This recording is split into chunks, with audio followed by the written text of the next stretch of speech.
Hey guys, John Davey here from Raw Muscle Magazine. I'm here with Sam Pearce. Sam obviously appeared on our first Raw Magazine cover. That would have been pretty cool for you? That was your first cover, wasn't it? First cover, yeah. That was really good to be a part of it. It's really taken off and really great feedback, so I'm glad I'm the first one on the cover for that. So, yeah. Obviously you turned pro late last year. I know we'd been seeing you in the gym a lot and we've done a bit of work together. Has there anything changed in your head since you've turned pro? No, nothing at all. When we finished up after the show, I mean, you and I both agreed that nothing's going to change. I mean, we got a formula that kind of works for us. You know, every prep's, I guess, a little bit different, you know, but you know, we stick to the basics, we stick to the game plan, and we don't want to get too ahead of ourselves. It's a big thing for me with my pro debut at the Arnold's and the New Zealand shows coming up, so we don't really want to change things up too much and get psyched out. We're going to keep the same mindset and just train how we've always trained, heavy and hard, and diet nice and basic, you know? Yeah, on that, obviously, there's a lot of people hoping you're going to make the Arnold list to be called up by Tony Doherty. Yeah. And, you know, Tony probably runs the best show, one of the best shows in the world, arguably the best 100%. show in the world. What was it like to finally get that call up from Tony? There's a bit of history behind that because the only pro show I've ever gone to watch was the Arnold's in 2016, and it was really cool to see, you know, all these guys I look up to. They were just walking out, and it's like, you know, Kai Green and Cedric McMillan and all them, Josh Nardux, and then all of a sudden I'm sitting there and I'm like, nah, you know, this time next year I'm not going to be in the crowd. I'm not going to be a spectator anymore. I'm going to be up there competing against these guys and see what it's all about. So when I got that call up, of course I want to compete in a pro show and I want to compete in Tony's show, but it was also kind of like a goal set for me like a year in advance, and it was a big relief because, yeah, you know, I worked hard to get my pro card and everything, but I still said to myself, that's the first show I want to do because I feel like, you know, that's arguably one of the best shows in the world. So. Yeah, I mean, it's no doubt, you know, I know the competitors that I've met at the show, because I've been going to the show since Tony started it a long time ago as the Australian Grand Prix. Most of the pros on the circuit, you know it know that Tony looks after the competitors. It's a great show to go to, and I can imagine that you're going to have a great hometown support. You're going to bring a lot of people down there because a lot of people will be getting behind the Aussie on stage. Yeah. You'll be well supported, so I'm sure you'll be looking forward to getting out in front of people. I've been getting heaps of support. That's the best part, you know. When you hear, you know, I'm getting between 50 to 100 messages a week on Facebook, just from people around the country, not just Southeast Queensland, around the country, saying they're coming to watch me in my first show. Yeah. And you know, you never start out the sport to, you know, get that response. You just start lifting weights because you like lifting weights, you know, and you do a bit of bodybuilding because you like bodybuilding. You never think that people you don't even know are messaging you saying, I've been following you for years and I'm going to come watch you at this show and I'm going to fly from wherever it is to come watch you. Like, it's an awesome feeling, and it really helps my confidence. Like, yeah, it's going to be crazy seeing the guys I look up to, but, you know, to also be welcomed out by a home crowd, you know, I mean, you couldn't really ask for more than that, you know. No. You know, it is a lot different for the people over in other countries around the world, in America and in Europe. You know, there's only one or two people that turn pro in Australia every year, so it's a bit of a privilege for you to get that crown on your head and be able to get up there. And I know that in America, you know, every year we're seeing quite a few new faces coming to the stage every year in the American shows. Obviously, we've got a great competitor in Josh, who's made a massive impact from Australia, who's obviously come through Tony, who trains at Doherty's gyms, and he's come through the pro ranks really, really quickly. It's going to be pretty cool seeing you two up there against each other, obviously. Yeah. He's had a little bit more experience in the pro shows, so I'm sure he's going to feel a little bit more at home than you are, but you know, you're anticipating, looking forward to that showdown. Yeah, 100%. I mean, I think, you know, I'm not a delusional person. I know where I'm at. I'm not going to be sitting here and saying I'm the favourite for the show or I'm going to get a top 3 or anything like that. But, you know, I always train to be competitive. I always train to win. I wouldn't put this much effort into a show if, you know, I wasn't out to win it. But, you know, at the same time, I'm not delusional and I've got to be real where I'm at. And he's, you know, he's one of the stepping stones I look at, you know, for later in my career. And even though he calls me and he supports me and you know, he's always commenting on my stuff and all that. But as he said the other day, like the first time he saw Kai Green and all them, like he was like, oh wow. But then you realise when you go home, they're still your competition. 100%. You know, so when I look at him, you know, he's my idol here in the country for where I want to be at in the competing side of things. But sooner or later, I'll be knocking on the door. You know, he's still competition, and as he said, he's still human. And yeah, it's going to be good to really see how far I'm behind. You know, when I stand next to these guys, what I've got to do when I go home and lick my wounds and come back here and start training again. You know, where we've got to start off and match up to catch these guys. You know. Yeah. I mean, for you, I think it's like anyone that jumps on stage for the first time. I definitely know it was the same for me. You know, it was just that size game, and you know, I think for you, it's you got the symmetry and shape to be a good professional. I know time, as you look at Josh's progress, every year he gets a bit bigger, the symmetry gets better, he places higher, and it's just that game that you're going to play. But just, play to your strengths, I think. Like I know I'm not going to be the biggest person for a while, so just, you know, the shape and conditioning factor, and that's all we can really bring to the table. So we just got to bring the best we can with that, and show it off, compare, and then go back to the drawing board. You know. Yeah. So I'm just on your training, since obviously that you got the pro card. I know we've seen you smashing some pretty serious weights around the gym. You're one of those bodybuilders that I believe, you know, treats the sport like you're an athlete and does everything you need to do for your sport. You know, everything else seems to be put aside, and I know that you give 100% every time you come in. Have you changed anything? Are you prioritising any body parts to try and improve for your first pro debut? Yeah, I think when we talk about body parts, it's a hard one, because I'm just going to say I've got to be bigger everywhere. Yeah. But I guess that's also a good thing as well, because that also shows that, yeah, I've got to be bigger everywhere, but I'm kind of symmetrical because I'm not really lagging in as such body part. Yeah, 100%. You know, like there's always areas where everyone says you can't have enough upper chest or your back can't be thick enough. Like we all know those answers. But for me in general, I don't think I really have a lagging body part that I have to dedicate, you know, 2-3 days a week to catch up on. You know, the training intensity and all that kind of stuff goes. I mean, this is the first time in a very long time since I can remember, since I was probably a kid, where I'm training for the fun of it. I remember my first bodybuilding contest when I was 17 or 18. You know, I didn't know what the hell was going on. I was just doing it for the fun of it, and I had no pressure. You know, I was just doing it. You know, I was enjoying it. I was training. I didn't know what a diet was. I was just kind of dieting, and this is kind of reminiscing the same kind of feel, because I don't really know what's going on now. Like I'm at the bottom again. I'm starting fresh, and I'm just doing the things because I generally like doing it. You know, I'm a lot more strict on my diet. I've never, you know, there'd be times where we'd factor in a cheat meal here and there, whatever it is. I just haven't even bothered to do things like that.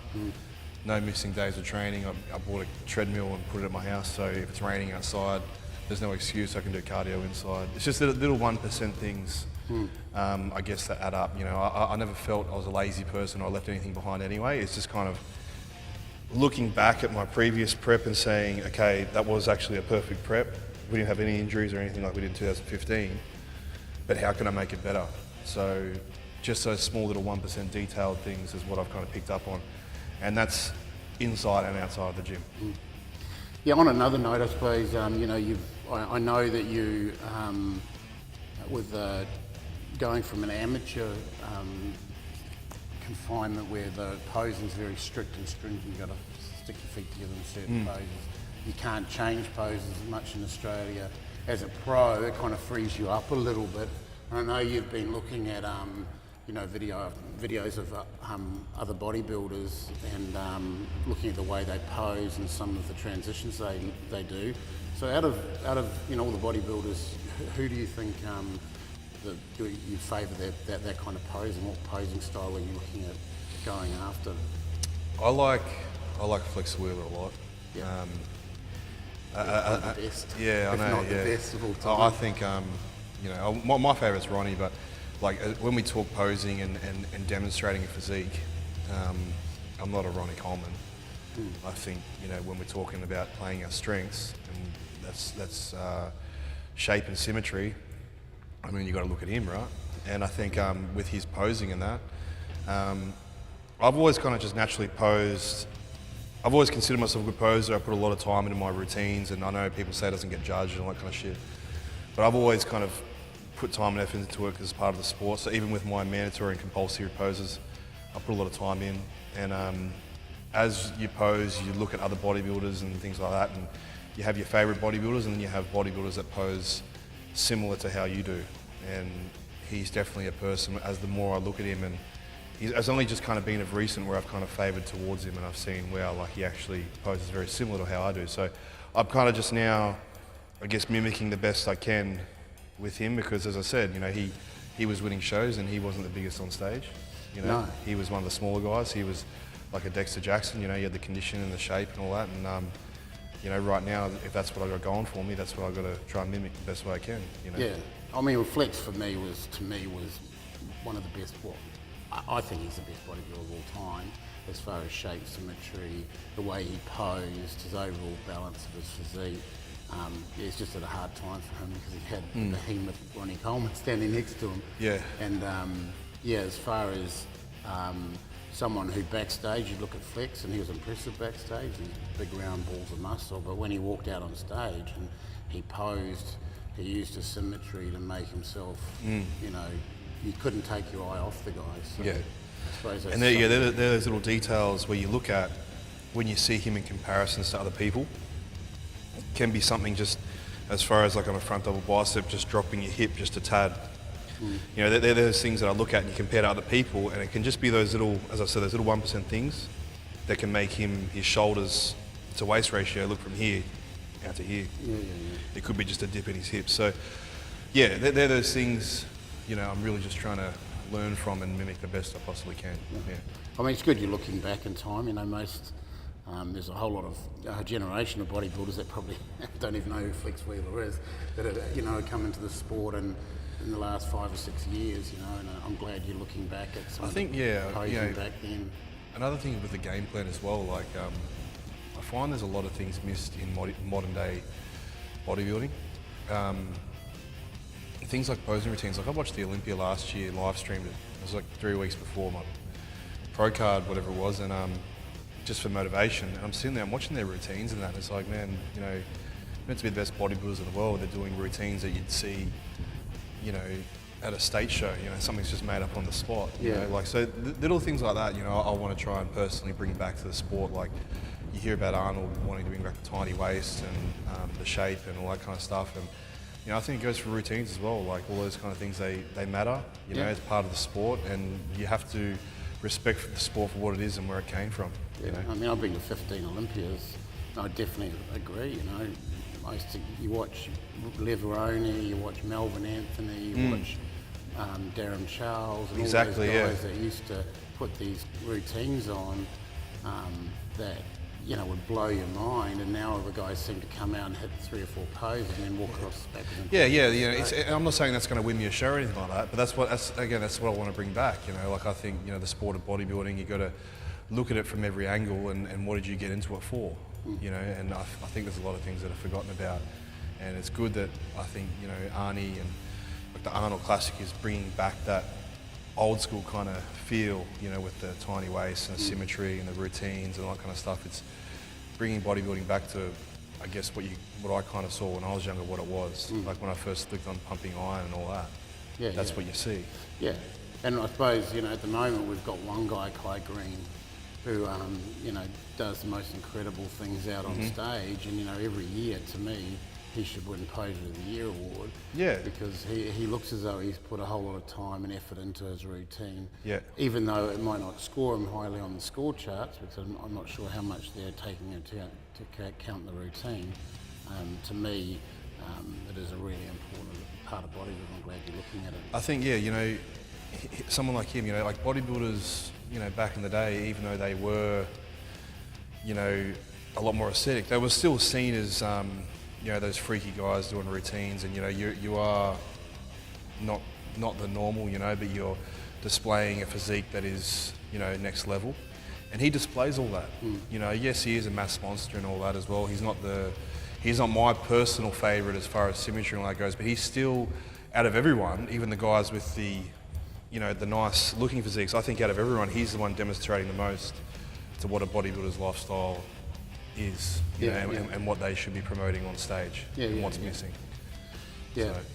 Obviously, we've got 7 weeks now to. Yeah, 7 weeks. 7 weeks to your first show, because you're doing the 6 New Zealand. weeks. 6 weeks to your first show, because you got invited to do the New Zealand show by Mo, which is pretty exciting, down in New Zealand, which is a week before the Arnold. That's a week before, so that's good. I think I'm really happy he gave me that opportunity.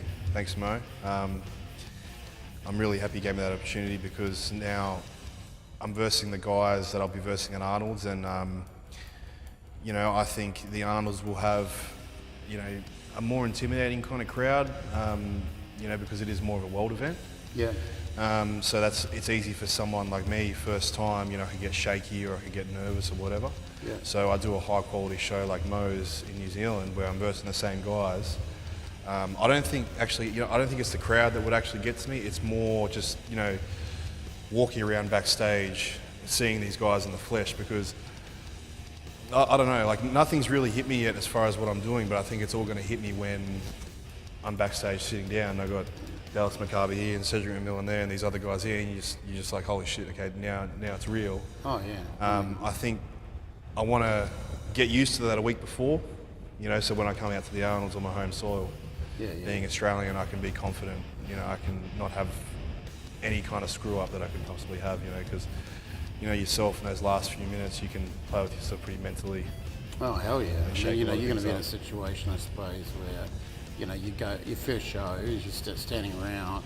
You've gone from being the guy expected to win shows in your amateur career and being first or second, worst case scenario, to standing in a room full of guys that are, you know, possibly either better than you, in line with you, or, you know, and they're all freaks. So it's a pretty intimidating kind of time for you. Yeah, because you don't see it. So, you know, you don't see it. I mean, I don't see anyone in my gym now, you know, bigger than me. You know, and then, you know, I'm going to be backstage with guys that are, you know, 20 kilos, 30 kilos heavier than me. You know, it's going to be a shock, you know, and then you've got to say, wow, I've got to display myself in front of thousands of people next to these guys. Like, so you're going to start playing mind games, thinking, oh, how am I going to look, or, you know, this and that. So I think just getting my hands dirty, just seeing what it's like at that first show will be really good. Yeah, having a run-in is always good, and you know, you always got to remember you're a rookie, you're young. I know that you know, I'm sure that Josh felt a similar way when he did it. I know that all pros feel the first time when they do it. You just got to realise that you're sticking your toe in the water, and you're bringing your best that you can bring on the day, and I'm sure you'll do well. The good thing is, like when he called me, first time he called me, I think it was actually when I found out about Arnold's, but I couldn't say anything. Tony told me not to say anything. I remember Josh called me the day before or something like that.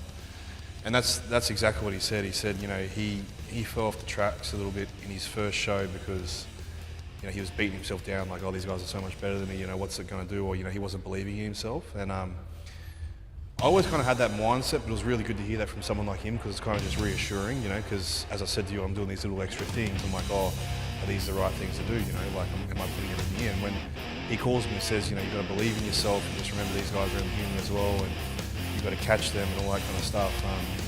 You know, that's really helping and reassuring, you know, for my game plan. You know, it doesn't throw me off the tracks, it'll keep me on the straight and narrow. Yeah.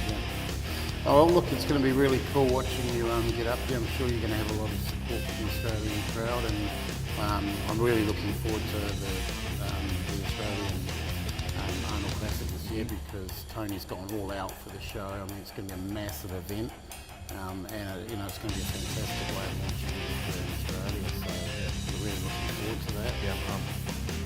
And peace out to you guys. We'll see you in the next edition. All the best. Cheers, guys.